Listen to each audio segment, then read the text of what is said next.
ہر student کے ساتھ یہ مسئلہ ضرور پیش آتا ہے کہ اسے سارا پیپر آتا ہوتا ہے اور وہ سارے سوالات کے جوابات بھی صحیح سے لکھ کر آتا ہے، لیکن حیرت انگیز طور پر اس کے مارکس اس کی سوچ سے بھی کم آتے ہیں۔ کیا آپ نے کبھی سوچا کہ ایسا کیوں ہوتا ہے؟ یاد رکھیے، اس سب کے پیچھے ایک وجہ ہے اور اسے ہم کہتے ہیں پیپر پریزنٹیشن اسکل۔ دیکھیں، جب آپ کا پیپر چیکر کے پاس جاتا ہے تو جو چیز اسے سب سے زیادہ امپریس کرتی ہے وہ ہے آپ کی پیپر پریزنٹیشن، یعنی کہ آپ اپنے پیپر کو کس طرح سے پریزنٹ کرتے ہیں۔ اور جن لوگوں کو پیپر پریزنٹیشن کی سکل پر عبور حاصل ہو جاتا ہے تو پھر یہی اسٹوڈنٹس ٹاپرز بن جاتے ہیں۔ اور مزے کی بات یہ ہے کہ پیپر پریزنٹیشن کی سکل کو سیکھنا بہت آسان ہے اور ہر اسٹوڈنٹ اس سکل کو سیکھ کر A+ گریڈ لے سکتا ہے۔ تو اس ویڈیو میں ہم بات کریں گے 5 پیپر پریزنٹیشن سکلز کے بارے میں جن کو فالو کر کے آپ یقینی طور پر ایگزامینر کو امپریس کر پائیں گے اور اچھے گریڈز بآسانی حاصل کر سکیں گے۔ نمبر 1 ہے keep your paper neat and clean. آپ کے پیپر کو جو چیز سب سے زیادہ متاثر کرتی ہے وہ ہے اس کی پہلی لک۔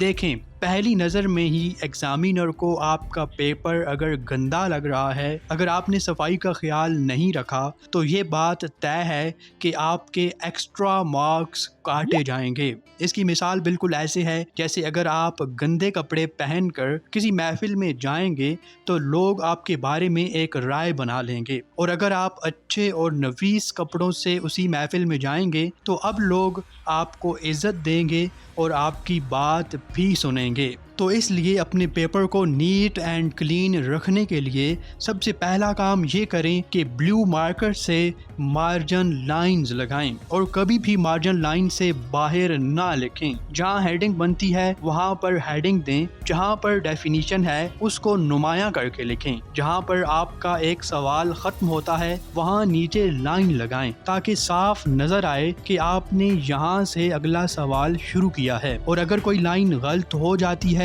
تو اس کے اوپر گند مت ڈالیں بلکہ صرف ایک لائن لگائیں اور دونوں سائیڈز پہ چھوٹے چھوٹے کراس لگا دیں، اور پیپر میں کہیں بھی بہت زیادہ خالی جگہ نہ چھوڑیں، بہت زیادہ ہیڈنگز نہ دیں، صرف جہاں ہیڈنگ بنتی ہے وہاں پر ہیڈنگ دیں، فضول طور پر ایکسٹرا شیٹس نہ لگائیں۔ اگر آپ ان ساری باتوں کو ٹھیک سے فالو کریں گے تو آپ کا پیپر صاف ستھرا نظر آئے گا اور اس طرح آپ ایگزامینر کو پہلے سٹیپ میں امپریس کر پائیں گے۔ نمبر 2 ہے اسٹے ٹو دا پوائنٹ۔ دیکھیں، ایگزامینر کو آپ کے پیپر چیک کرنے کے پیسے ملتے ہیں اور وہ جتنے زیادہ پیپرز چیک کرے گا اس کو اتنے زیادہ پیسے ملیں گے۔ اس لیے یہ کوشش کریں کہ اپنے جواب کو کبھی بھی کمپلیکس نہ بنائیں، جو بولا گیا ہے وہ بتائیں اور آگے بڑھیں۔ اگر آپ سے انرجی کی ڈیفینیشن پوچھی گئی ہے تو اپنے نظریات کو ایک سائڈ پر رکھیں، صرف ڈیفینیشن لکھیں، ایگزامپل آتی ہے تو لکھیں اور آگے بڑھیں۔ آپ جتنا زیادہ ٹو دا پوائنٹ اور سٹریٹ فارورڈ رہیں گے، ایگزامینر کو پیپر چیک کرنے میں اتنی آسانی ملے گی اور وہ کبھی بھی آپ کے ایکسٹرا مارکس نہیں کاٹے گا۔ Number 3، follow the leader rule. جب آپ پیپر حل کرنا شروع کرتے ہیں تو کچھ سوالات آپ کو اچھے آتے ہیں اور کچھ اتنے اچھے یاد نہیں ہوتے، تو اس کے لیے سب سے بیسٹ فارمولا ہے لیڈر رول۔ اس فارمولا میں آپ کو جو سوال بہت اچھا آتا ہے آپ اس کو دوسرے نمبر پر رکھیں گے، جو سوال آپ کو دوسرے نمبر پر اچھا یاد ہے اس کو آپ پہلے نمبر پر رکھیں گے، اور جو سوال آپ کو تھوڑا بہت بھولتا ہے اسے آپ تیسرے نمبر پر رکھیں گے، اور اس ترتیب کو دہراتے جائیں گے۔ اس طرح ایگزامینر جب آپ کے پہلے سوال کو دیکھے گا تو اس کے دماغ میں پہلے سے ہی ایک امیج ہوتا ہے کہ پہلا سوال تو سب کو اچھا یاد ہوتا ہے، اس کے بعد جب وہ دوسرا سوال دیکھے گا اور وہ بھی اچھا ہوگا تو اس سے ایگزامینر آپ کے بارے میں ایک امپریشن بنا لے گا، اور اسی امپریشن کا فائدہ اٹھائے گا آپ کا تیسرا کوسچن جو کہ آپ کو ٹھیک سے یاد نہیں تھا، اور یہ کمزور سا کوسچن بھی کچھ نہ کچھ مارکس لے جائے گا۔ یعنی کہ بالکل ایک لیڈر کی طرح آپ ہر ایک سٹیپ کے بعد ایک مضبوط سیڑھی رکھیں گے